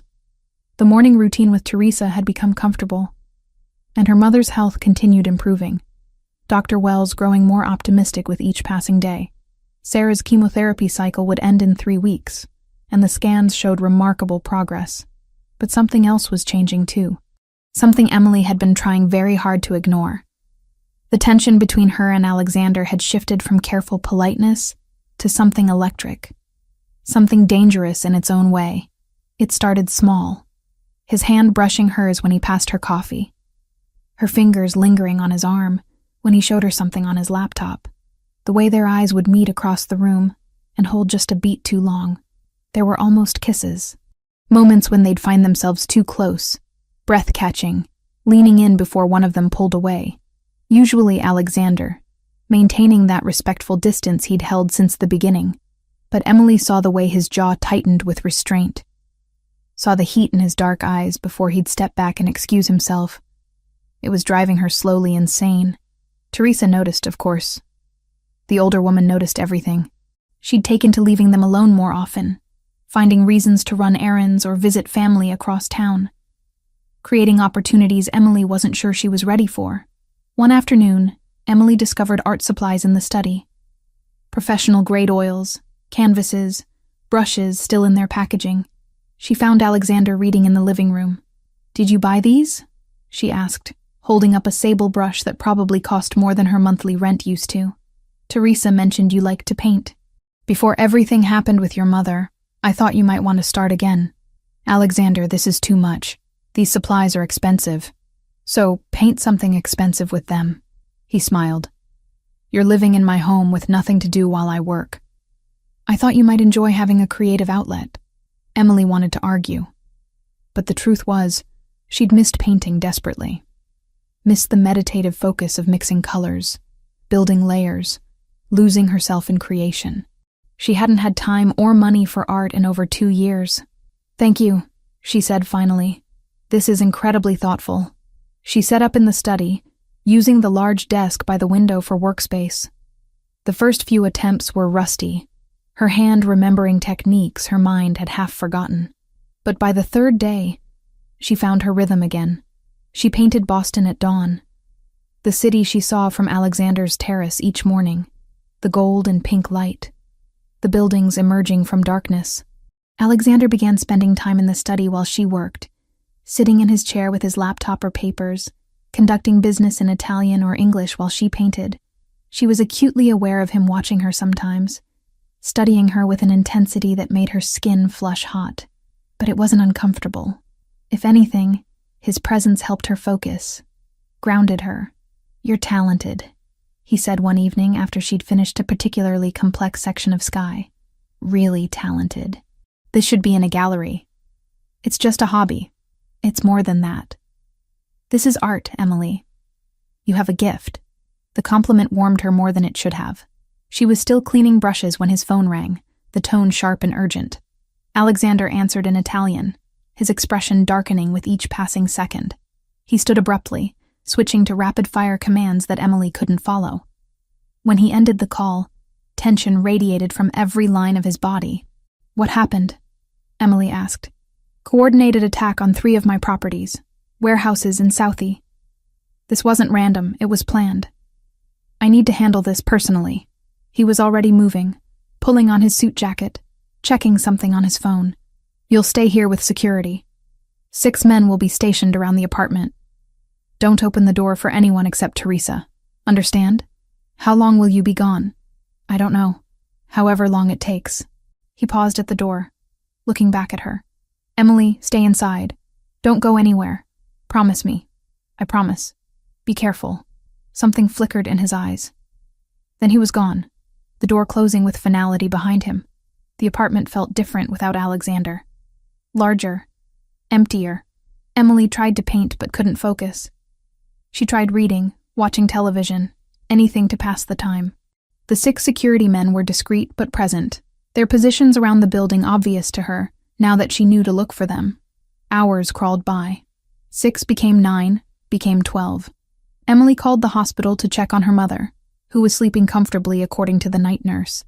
She picked at the dinner Teresa had left before going home for the evening. She paced the living room, watching the city lights and trying not to imagine all the ways this could go wrong. At 8 in the evening, Emily was in the study attempting to work on her painting when the phone on Alexander's desk rang. His landline, which she'd never heard ring before. She stared at it, uncertain if she should answer. It rang 4 times, then stopped, then started again immediately. On the 3rd ring, Emily picked up. "Hello?" A man's voice speaking rapid Italian. She caught maybe 1 word in 5 from the semester of Italian she'd taken in college. But certain words stood out. Rossi, location, and what sounded like an address in Beacon Hill. Emily's blood ran cold. Someone was discussing Alexander's home address. Someone was talking about her location. She grabbed a pen and notebook, scribbling down what she could understand, numbers that might be an address. A time, maybe 10 o'clock, and one phrase she recognized from cooking shows. La sorpresa, the surprise. The man seemed to realize no one was responding. He said something sharp, questioning. Emily quietly set the phone down without hanging up and backed away from the desk. There was a traitor. Someone with access to Alexander's private line. Someone who knew she was here. Someone passing information to enemies. She needed to tell Alexander. But his phone had been going straight to voicemail for hours, probably turned off or destroyed during whatever was happening at the warehouses. She called his main number again. Still nothing. Emily spent the next several hours going through everything she could remember. The voice on the phone had been familiar somehow, like she'd heard it in the background of Alexander's conversations before. She wrote down every detail she could recall, trying to piece together what it meant. At 3 in the morning, she heard the front door open. Emily rushed out of the study to find Alexander returning, surrounded by 2 of his men. His shirt was torn. Blood stained his left sleeve, but he was walking, talking, giving orders to his team. "Alexander," Emily breathed, relief flooding through her. "You're hurt." "It's nothing. Superficial." He noticed her expression, the notebook clutched in her hands. "What's wrong? Did something happen here?" "Someone called your landline, spoke in Italian. I only understood some of it, but Alexander, they were discussing this address. And a time, and they mentioned surprise." She handed him the notebook with her hurried notes. "I think there's a traitor, someone with access to your private information." Alexander went very still, reading what she'd written. His jaw tightened dangerously. "You're sure about this? The exact words?" "As sure as I can be with my limited Italian. But yes, I'm certain they were discussing your home and my location here." He looked at her with something like awe. "This is excellent work, Emily. Detailed. Specific." He pulled out his phone, making a call despite the late hour. Spoke in Italian to whoever answered, referencing Emily's notes. Then he turned back to her. "We need to identify who made that call. That means going through phone records, cross-referencing access to this number. Are you willing to help me? It could take hours. Of course. If there's someone betraying you, we need to find them." They worked through the night in Alexander's office. He pulled up records on his computer, going through lists of people who had access to his private lines. Emily sat beside him, looking at names and numbers, trying to remember if any matched the voice she'd heard. They cross-referenced times and locations, building a picture of who could have made the call. The proximity was intense. Their chairs pulled close together to share the computer screen, their arms brushing as they reached for papers. The scent of him, cologne mixed with smoke and something uniquely Alexander, filling her senses. Every accidental touch felt deliberate. Every glance held weight. Around 5 in the morning, they narrowed it down to 3 possible suspects. All had access to Alexander's private numbers. All had been in the office recently. One was a distant cousin, Joseph Ferraro, who handled some of the family's legitimate business interests. "Joseph," Alexander said, his voice cold. "He's had gambling debts. I helped him pay them off 6 months ago. But if he fell back into that habit..." He pulled up more records. "Look at this. His phone was near this building yesterday, and he made a call to a Russian number 2 days ago. You think he's selling information to the Bratva? I think it's very possible." Alexander leaned back, rubbing his face with exhaustion. The blood on his sleeve had dried, and Emily noticed his hands were scraped too. This is my fault. I trusted family without verifying loyalty. That's a mistake that could have gotten you killed. But it didn't. We caught it. Emily touched his arm, just above where the blood stained his shirt. Let me look at that wound. You said it was superficial, but you should let me clean it properly. Emily, I'm fine. Alexander, please. Let me help you for once instead of always being the one who needs help. He studied her for a long moment, then nodded. Bathroom down the hall has a first aid kit. In the guest bathroom, Emily carefully cut away his sleeve to reveal a long but shallow cut along his bicep. Nothing that needed stitches, but deep enough to have bled significantly. She cleaned it with antiseptic while Alexander sat on the edge of the bathtub, watching her work. You're good at this, he observed. Steady hands. I wanted to be a nurse, remember? I know basic wound care. She applied antibiotic ointment, her fingers gentle on his skin. How did this happen? Knife. One of the attackers got closer than he should have. I was distracted thinking about you here alone and made a mistake. You got hurt thinking about me? I get hurt when I'm not fully focused. Tonight, I wasn't fully focused because part of my mind was here with you. His hand caught hers as she reached for gauze. Emily, I need to tell you something. These past 2 weeks, having you here, watching you paint, talking with you over dinner, it's been the most peace I've felt in years, but it's also been torture. Why torture? Because I want you. I've wanted you since the first day I walked into that cafe and saw you, but you're here under my protection. You're vulnerable and dependent on me for safety. Acting on what I feel would be taking advantage of that, so I've been trying very hard to maintain distance, to be respectful. Emily's heart pounded. What if I don't want distance? Emily. His voice was strained. You don't know what you're saying. You're grateful and confused and... She kissed him, cut off his words with her mouth on his, her hands framing his face. Every ounce of 2 weeks of tension poured into that contact. For a heartbeat, Alexander froze. Then he responded with matching intensity, one hand sliding into her hair, the other pulling her closer. The kiss was desperate, almost rough. Weeks of restraint shattering completely. When they finally broke apart, both breathing hard, Alexander pressed his forehead to hers. We shouldn't do this. You deserve normal. You deserve safe. You deserve someone who isn't constantly surrounded by violence and danger.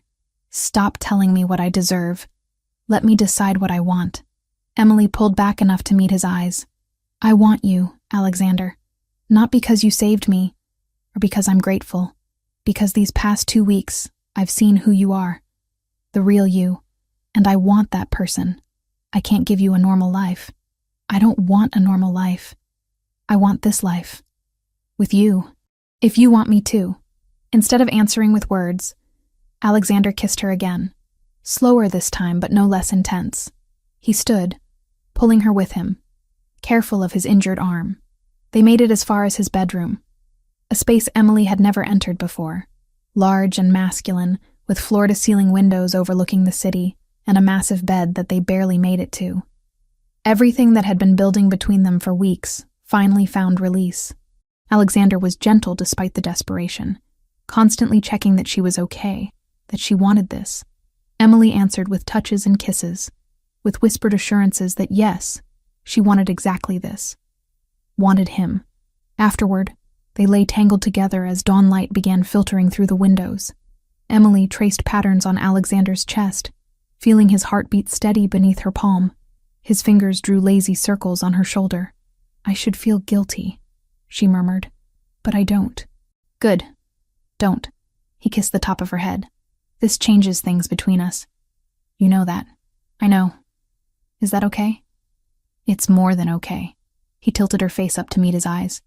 Emily, I need you to understand something. In my world, when I claim something as mine, I protect it absolutely. If we do this, if we become this, you're mine. Fully. And I don't share.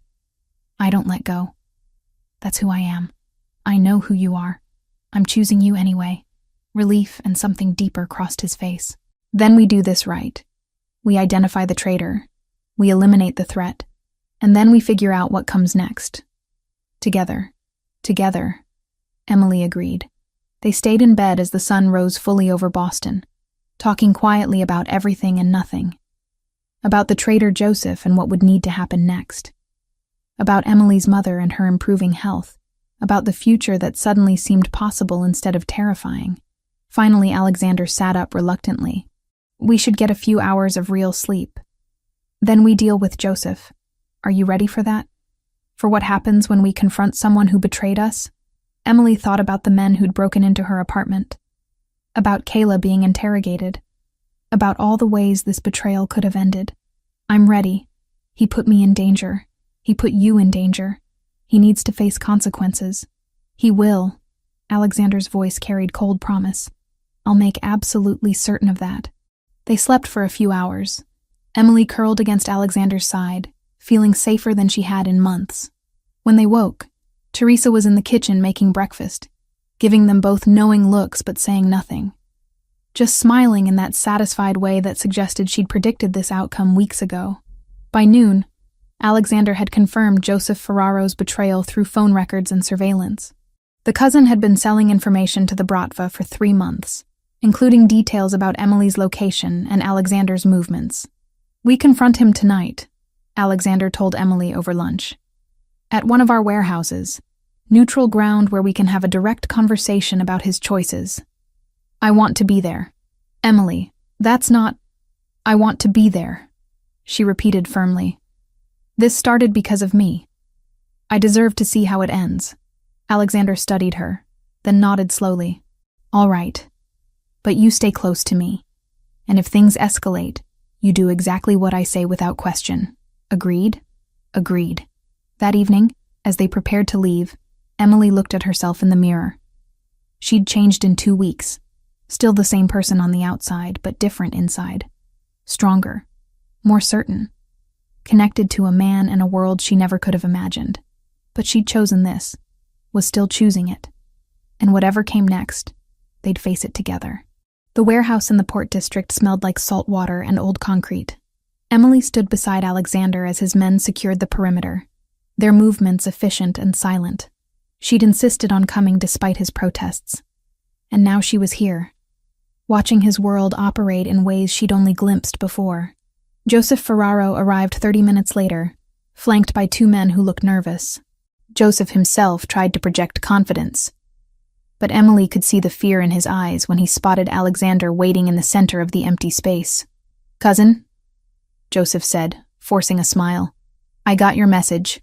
What's this about? Don't insult me with pretense. Alexander's voice was cold, nothing like the warmth Emily had experienced just hours ago. You've been selling information to the Bratva for 3 months.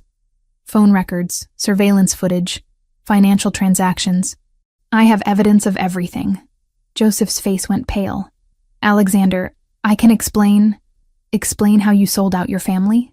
Explain how you gave Russians the location of a woman under my protection? Explain how you nearly got her killed? Alexander took a step forward. Please, cousin. Explain. I had debts. Gambling debts. They were going to kill me if I didn't pay. I needed money, and the Russians offered good money for simple information. You didn't think they'd use that information to attack us? To threaten an innocent woman? Alexander's control was absolute, but Emily could feel the fury radiating beneath it. You put my entire operation at risk. You put her at risk, for gambling debts. Joseph's eyes flickered to Emily, then back to Alexander. Something desperate entered his expression. She's just some waitress, some girl you're sleeping with. Is she really worth destroying family over? We can work this out, Alexander. I'll stop. I'll make it right. She is not just some waitress. Alexander's voice dropped dangerously low. She is under my protection. She is mine. And you endangered her life for money. Joseph made his fatal mistake then. Perhaps sensing he had nothing left to lose, he turned to Emily directly. You think you're special? You think he really cares about you? You're just convenient. Another pretty face in a long line of... He didn't finish. Alexander moved with shocking speed, crossing the distance and grabbing Joseph by the throat, slamming him against the concrete wall. Emily flinched but didn't look away. This was the reality of Alexander's world. This was what protection looked like from the inside. You will not speak to her. You will not look at her. You will not even think about her. Alexander's voice was barely above a whisper, but carried through the entire warehouse. Do you understand? Joseph nodded as much as the hand on his throat allowed. Alexander released him, stepping back with visible effort at control. You have two choices, Alexander said. You leave Boston tonight, permanently. You never contact anyone in this family again. You disappear completely and hope the Russians don't decide you're a liability. He paused. Or I handle this the traditional way. Right here, right now. I'll leave, Joseph gasped, rubbing his throat. Tonight, I'll disappear. Just let me go. Alexander looked at his men. Get him out of my sight. Make sure he's on a plane by midnight. I don't care where it goes as long as it's far from here. They dragged Joseph away, his protests fading as they exited through a side door. Emily stood frozen, processing what she'd just witnessed. Alexander turned to her, his expression carefully neutral. Are you all right? I think so. That was intense. That was mercy. In my world, betrayal usually ends differently. He moved closer. Are you having second thoughts about all this? About us? Emily considered lying, but he deserved truth. I'm scared of what you're capable of this world, but I'm not having second thoughts about you. I went into this with my eyes open.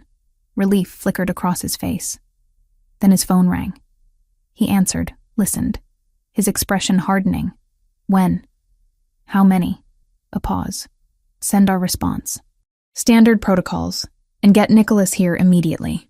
He ended the call and looked at Emily. The Russians just sent a representative to one of our legitimate businesses. They want to negotiate. Negotiate what? You. They want you handed over as compensation for the disruption we've caused their operations. Or they're threatening full-scale war. Emily's blood ran cold. What did you tell them? I told them to prepare for war. The next week was unlike anything Emily had experienced. Alexander's home became a command center. Men came and went at all hours, bringing reports and receiving orders. Maps covered the dining room table. Phones rang constantly. The machinery of Alexander's organization became visible in ways it hadn't been before. Emily met Nicholas Bianchi on the second day. Alexander's best friend and second in command, was tall, dark-haired, and carried himself with the same deadly authority as Alexander. His blue eyes were sharp and assessing when Alexander introduced them. So, you're the one causing all this trouble, Nicholas said, studying Emily with unnerving intensity.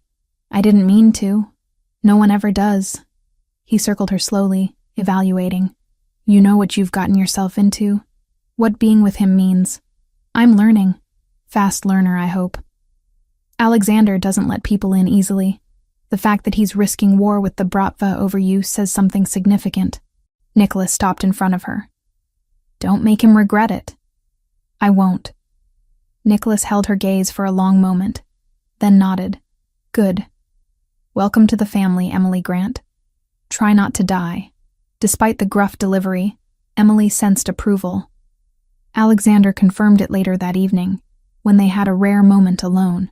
Nicholas likes you. That's rare and valuable. He doesn't trust easily. He's intimidating. He's supposed to be. But he's also the most loyal person I know. If something happens to me, he'll protect you. I've made sure of that. Nothing's going to happen to you. Maybe not. But in my world, you prepare for every possibility. Emily spent time with Nicholas over the following days, learning the structure of Alexander's organization. She was surprised by how much was actually legitimate business. Real estate, import-export companies, private security firms. The illegal activities existed, but they were smaller than she'd imagined, more focused on protection and territory than the violent criminal empire she'd feared. She also called Kayla, finally able to check on her friend properly. Kayla was fine, protected by discreet security she barely noticed. She knew something had happened but accepted Emily's vague explanations about relationship drama and needing space to sort things out. You sound different, Kayla observed. Happier. Whoever this guy is, he must be special. He is, Emily agreed, glancing across the room where Alexander was deep in conversation with 3 men in expensive suits. Very special. By the end of the week, arrangements had been made. A neutral meeting ground, mediated by a council of older family heads who'd been operating in Boston for generations. The Bratva would present their grievances. Alexander would present his evidence of their violations, and both sides would negotiate terms to avoid the bloodshed neither actually wanted. The meeting took place in a private room at an exclusive club that served as traditional neutral territory. Emily accompanied Alexander, dressed in a simple black dress that Teresa had insisted was appropriate. She was nervous but determined. This had started because of her. She deserved to see how it ended. The room was elegant but understated. A long table with chairs on both sides. At the head sat 3 older men, the mediators, each representing different factions of Boston's underworld. The Russians arrived with 4 representatives, all hard-faced men, who looked at Emily with calculating interest that made her skin crawl. Alexander sat at the opposite end with Nicholas beside him and Emily on his other side.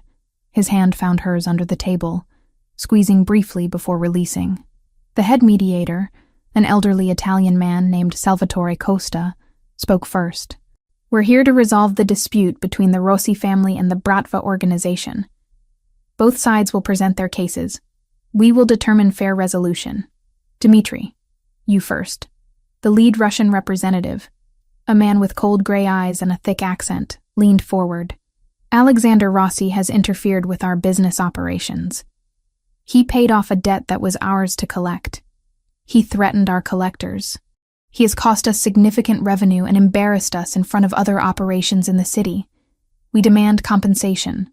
"What form of compensation?" Salvatore asked. "The woman, Emily Grant. She created the debt. She should fulfill it." "No." Alexander's voice was flat and absolute. "That's not happening. Then we have no choice but to respond with force. Full-scale conflict until appropriate compensation is received." "Before we discuss compensation," Alexander said calmly, "perhaps we should discuss your organization's violations of established protocols." He nodded to Nicholas, who spread documents across the table. "These are records of Bratva operations over the past year. Predatory lending targeting civilians with no criminal connections. Extortion of legitimate businesses outside your assigned territory. Attempted recruitment through coercion rather than choice. 3 murders of civilians who couldn't pay impossible debts. All violations of the agreements that allow your organization to operate in this city." The Russian shifted uncomfortably. Salvatore examined the documents with growing disapproval. "These are serious accusations," the mediator said, "and if true, represent significant violations of our established rules." "They're true," Alexander confirmed. "I have witnesses. I have financial records. I have everything needed to prove that the Bratva has been operating outside acceptable boundaries for months. Emily Grant is not a criminal. She's a civilian who was preyed upon during a family medical crisis. The fact that you're demanding her as compensation proves my point about your methods." Dmitri's face darkened. "We operate within our rights." "You operate like thugs," Alexander cut him off. "And it stops now. Here are my terms. You forgive all civilian debts currently on your books. You restrict your operations to agreed-upon territories. You cease targeting people with no criminal connections. And you never, ever approach Emily Grant or anyone connected to her again. And if we refuse," Alexander's expression turned glacial, "then we go to war. And I promise you, Dmitri, you will lose. I have resources you can't match, alliances you can't break, and the backing of every other family in this city who's sick of your organization's reckless methods, endangering the peace we've all worked to maintain." He stood, and suddenly the room felt smaller, dominated by his presence. "Emily Grant is under my protection. She is mine, publicly and officially. Touching her means war with me, and war with me means war with every allied family in Boston. Is that really a fight you want?" The silence stretched. Emily could hear her own heartbeat, could feel the weight of every eye in the room. Then Salvatore spoke. "The evidence presented is compelling. The Bratva has indeed violated several agreements. Alexander's terms are reasonable given the circumstances. He looked at the Russians. I recommend acceptance. The other two mediators nodded agreement. Dmitri looked furious but cornered. Finally, he nodded stiffly. We accept the terms. The girl is off limits. Our operations will adjust according to the agreements. We consider this matter closed. Excellent, Salvatore said. Then we're done here.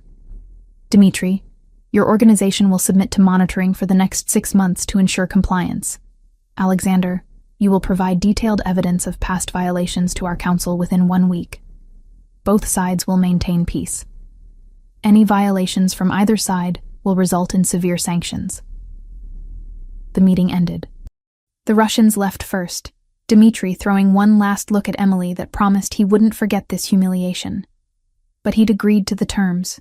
It was over. Outside the club, Emily finally allowed herself to breathe. Alexander led her to where their car waited, his hand protective at her back. That was terrifying, she admitted once they were inside. I know, but necessary. You needed to see how this world really works. The negotiations, the politics, the constant balancing of power and territory. He took her hand. This is what my life looks like, Emily. Meetings and threats and always playing chess while everyone else plays checkers. Can you live with that? She thought about everything she'd seen over the past week. The late-night strategy sessions, the constant vigilance, the weight Alexander carried every single day, the violence lurking beneath the surface of every interaction. This was real. This was permanent. This was the world she'd chosen when she'd chosen him. Yes, she said finally. I can live with that, as long as I'm living it with you. Alexander pulled her close, kissing her with a desperation that spoke of relief and gratitude and something deeper. When they broke apart, he pressed his forehead to hers. I won't let anything happen to you. Ever. That's a promise I'll keep until my last breath. I know. I trust you. The words felt monumental. Trust. Real trust. After everything. After seeing exactly who he was and what he was capable of. She trusted him anyway. They drove back to Beacon Hill in comfortable silence, hands linked between them. The immediate threat was over. The Russians had backed down. Emily was officially, publicly, under Alexander Rossi's protection. Safe in a way she'd never been before, but she also understood now what that safety cost. The constant vigilance, the negotiations, the chess game that never ended. Alexander played it all so she didn't have to, bore that weight so she could have peace. That night, lying in his bed with his arms around her and the city lights painting patterns on the ceiling, Emily thought about everything that had led here, the desperate choice to borrow money from criminals, the terror of the break-in, the moment she'd sent that text asking for help, every decision that had brought her to this place, this man, this strange new life. She didn't regret any of it, even knowing what she knew now, even understanding the true cost and complexity of the world she'd entered. She'd choose it again, choose him again, because Alexander Rossi, dangerous and powerful and complicated as he was, had seen her when she was invisible, had protected her when she was vulnerable, had given her back her life and her mother's life, and somewhere in all that, she'd fallen completely in love with him.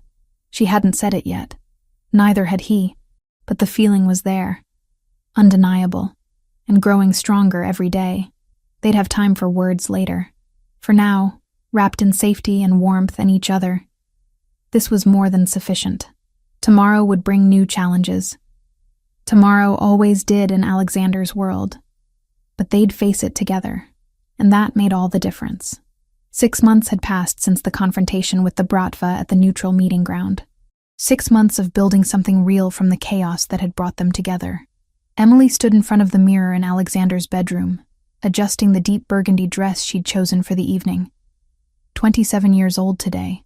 A year ago, she'd been drowning in debt and fear, working double shifts and watching her mother slowly die. Now, everything had changed in ways she still sometimes struggled to believe were real. Her phone buzzed with a text from her mother. Happy birthday, sweetheart. Feeling great today. Dr. Wells says my scans are still perfect. Enjoy your evening with Alexander. Love you. Emily smiled, warmth flooding her chest. Sarah had completed her chemotherapy treatment 5 months ago. The cancer was in remission. Monthly scans showed no signs of recurrence. Her mother was healthy, vibrant, talking about going back to work part-time at the clinic where she'd been a nurse before the diagnosis. It felt like a miracle every single day. The apartment Emily officially lived in, a modern penthouse in Back Bay that Alexander had purchased and put in her name 2 months after the Russian situation was resolved, remained mostly empty. She spent maybe 2 nights a week there, and those were usually when Alexander had late business that kept him out until dawn. The rest of the time, she was here, in his space, in his bed, in his life. They'd never formally discussed moving in together. It had just happened organically, her belongings migrating from the Back Bay place to Beacon Hill, until Teresa started doing Emily's laundry along with Alexander's and keeping her favorite tea stocked in the kitchen. Emily heard movement in the living room and smiled. Alexander had been mysterious all day about tonight's plans, insisting she be ready by 7 but refusing to explain anything else. She applied minimal makeup, pulled her hair into a loose updo, and slipped on the heels that made her legs look longer than they actually were. When she emerged from the bedroom, the entire apartment had been transformed. Candles everywhere, casting warm, flickering light. Soft Italian music played from hidden speakers. And in the dining room, the table had been set for 2 with fine china and crystal that Emily had never seen before. Alexander stood by the window, dressed in dark slacks and a charcoal button-down, sleeves rolled to his elbows in that way that always made her heart beat faster. He turned when he heard her approach, and the look in his dark eyes made her forget how to breathe for a moment. "You're beautiful," he said simply, crossing to her and taking her hands. "Happy birthday, Emily. What is all this?" "Dinner. I cooked it myself, so lower your expectations accordingly." He smiled, that rare, full smile that transformed his entire face. "Come sit." He'd actually cooked. Emily discovered this as he brought out course after course from the kitchen, each dish more impressive than the last. Homemade pasta with a sage butter sauce, chicken piccata that melted on her tongue, roasted vegetables seasoned perfectly, bread that was still warm. "Alexander, this is incredible.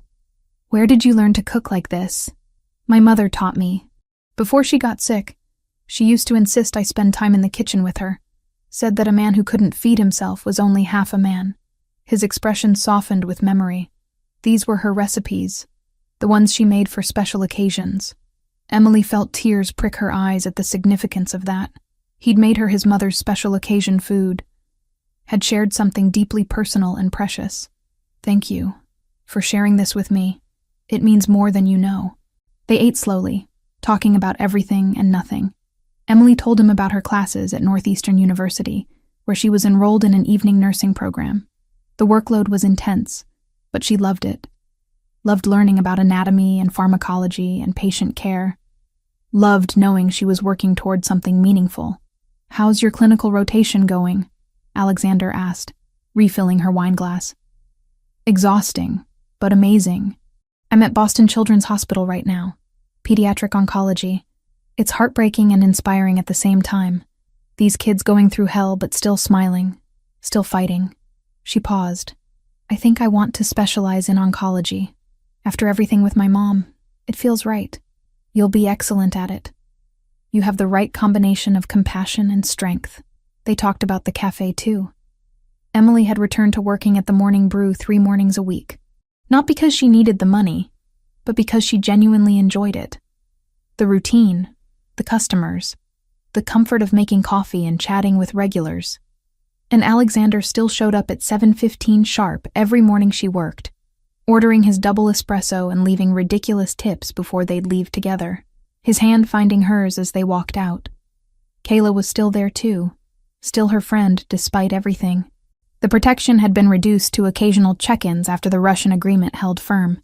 Kayla knew most of the truth now, knew who Alexander really was, and what Emily had gotten involved in. She'd been surprisingly accepting about the whole thing. "He makes you happy," Kayla had said simply, "and he kept you safe. That's what matters." "Speaking of Kayla," Alexander said, as if reading her thoughts, "she's dating one of my security team. Did you know that?" Emily laughed. Marco? Yes, she told me. She says he's the first guy in years who actually listens when she talks. Marco's a good man. If he hurts her, I'll have to kill him, but he's a good man. Please don't kill your own employee over my best friend. I make no promises. The easy banter felt natural now. They'd found a rhythm over the past 6 months, learning how to navigate the complications of their very different worlds. It wasn't always easy.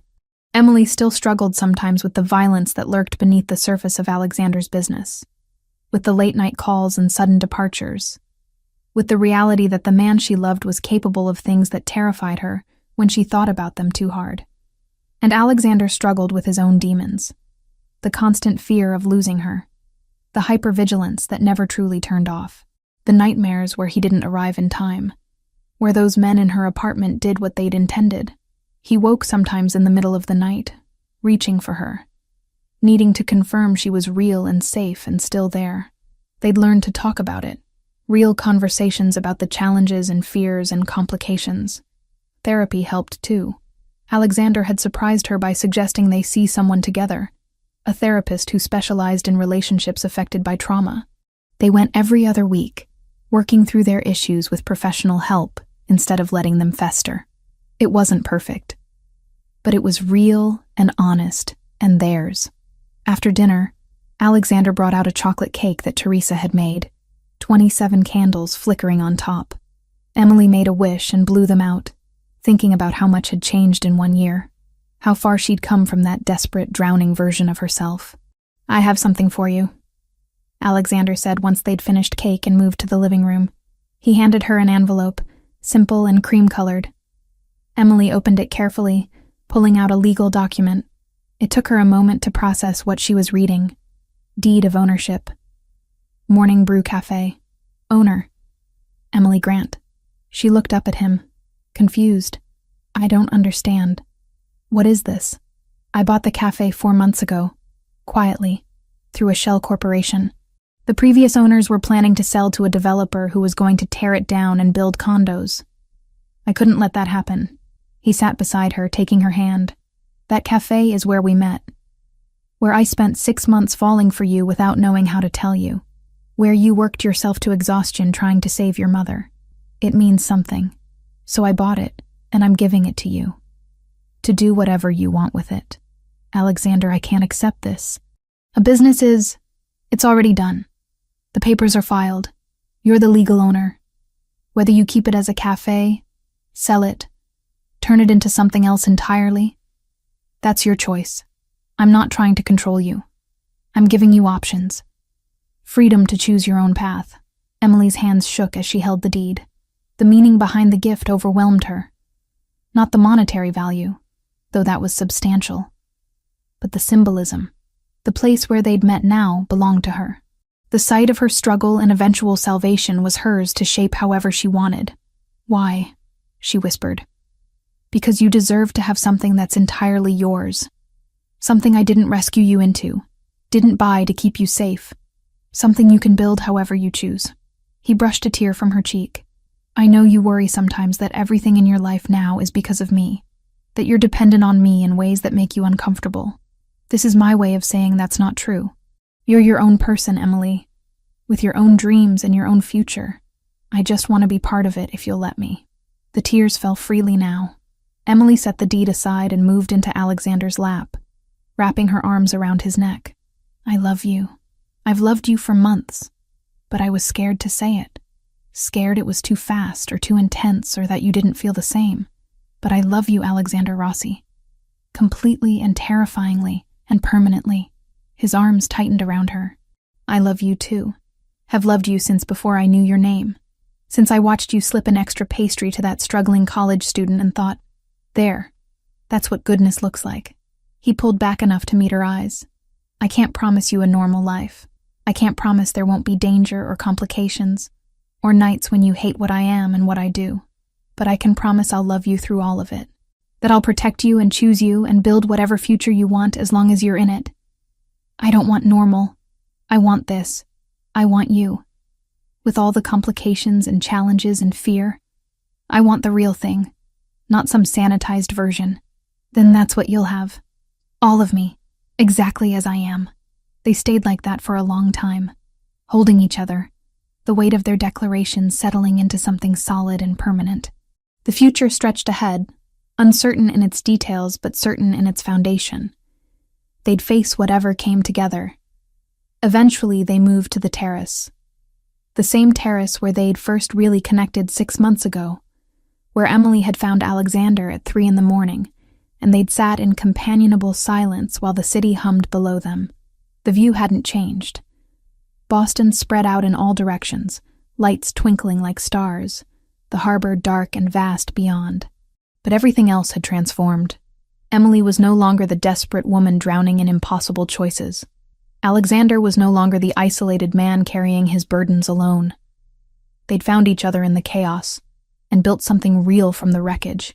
"What are you thinking?" Alexander asked, his arm around her waist as they looked out at the city. "That a year ago, I thought my life was over, that I'd made choices that would destroy everything. And instead, those choices led me here, to you, to this life I never could have imagined. Do you regret any of it? Even the scary parts?" Emily considered that seriously. The terror of the break-in, the weight of owing money to criminals, the violence she'd witnessed in Alexander's world, the constant low-level fear that came with loving someone who lived perpetually in danger. "No," she said finally, "I don't regret any of it, because it was all necessary to get here, to find you, to become who I am now." "And who are you now?" "Someone stronger. Someone who knows what she wants and isn't afraid to reach for it. Someone who understands that safety and love sometimes look different than we expect them to." She turned to face him fully. "I'm yours, Alexander, and you're mine. That's who we are now." He kissed her then, soft and deep and full of promise. When they broke apart, he rested his forehead against hers. "Happy birthday, Emily Grant. Thank you for choosing me, for seeing past what I am to who I want to be, for giving me something worth protecting beyond duty and obligation. Thank you for saving me, for seeing me when I was invisible, for giving me back my life and my future." She smiled. "And for the cafe. That was either the most romantic or most insane gift anyone's ever given me. Both. It's definitely both." They laughed, the sound carrying out over the city, and stayed on that terrace until the night grew cold and the lights began to dim as Boston prepared for dawn. Tomorrow would bring its own challenges. Emily had classes in the evening. Alexander had meetings with associates from New York. Life would continue in all its complicated glory. But right now, wrapped in each other's arms with the city as their witness, they had everything they needed. Love that had survived trauma and fear and the weight of impossible circumstances. Partnership built on honesty and choice and genuine understanding. It wasn't a fairy tale ending. Real life never was. But it was their ending, their beginning, their middle. Everything they'd fought for and chosen and built together from the ashes of who they'd been before. And standing there in the darkness before dawn, Emily knew with absolute certainty that she'd do it all again. Every terrifying, impossible, beautiful moment. Because it had led her here. To him. To home. The city stretched below them, full of danger and possibility and everything in between. But up here, safe in Alexander's arms with her future spread out like stars, Emily had never felt more certain of anything. They'd found each other in the darkness, and together, they'd face whatever came next.